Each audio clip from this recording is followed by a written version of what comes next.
Okay, so we're just gonna do a quick swim cord run through.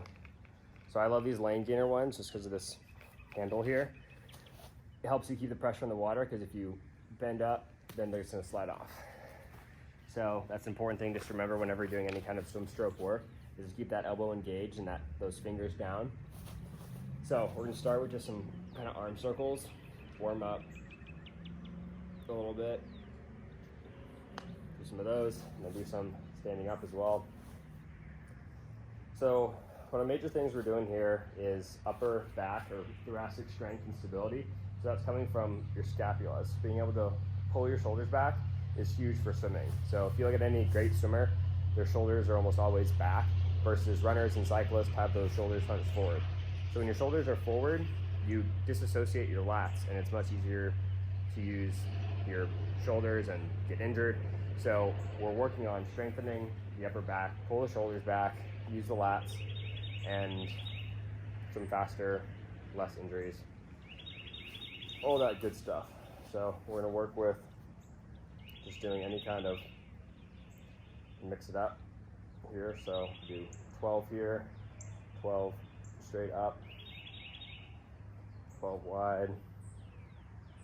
More some movement, so pull back, up, little snow angel.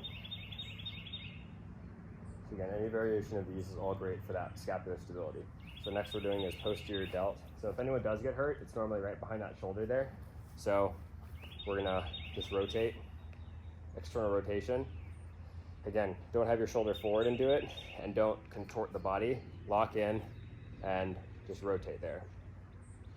If it's too hard, then go easier. This isn't meant to be a workout, just stability. And again, we don't really need to do internal rotation. Everyone's plenty strong in this plane. It's the weaker plane that needs work. So those are critical. And then the next thing we're gonna work on is the catch, which is right there. So think of even reaching, bam. And this is for partially for strength, partially just for that proprioception. Think about extending forward, holding that water, keeping that fingers down, elbow high. And then once we get from there, then we'll do a full stroke. And you can do recovery underneath or recovery over. And whenever you do recovery over, don't let the bands throw you forward. Pull back and then slow and control, because that eccentric control is gonna be what's gonna help tremendously. Next, we can just do some tricep extensions. That final phase of the stroke, that push back there is huge. And then we'll just do just forearms. So once you're at the back of the stroke, just extension there. So the other mistake people have in the end of the stroke is their wrists give out and their hand fades backwards. As soon as you break there, you're no longer holding water. So keeping the forearms engaged is huge.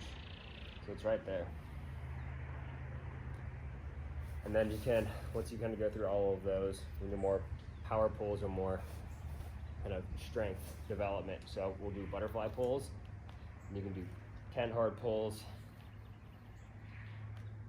but I'm just gonna do 5.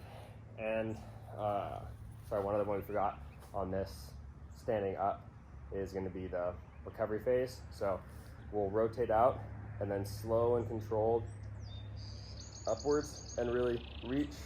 Essentially, you're reaching vertically, but when you're swimming, you're reaching out in front of you. So up and reach and really slow and controlled. Here is the hardest phase of the stroke, and this is where people swim and their elbow drops. If you can have that stability here, have that good hand entry, imagine the water line right along with your body, and that's huge. So we'll start there and go from there. So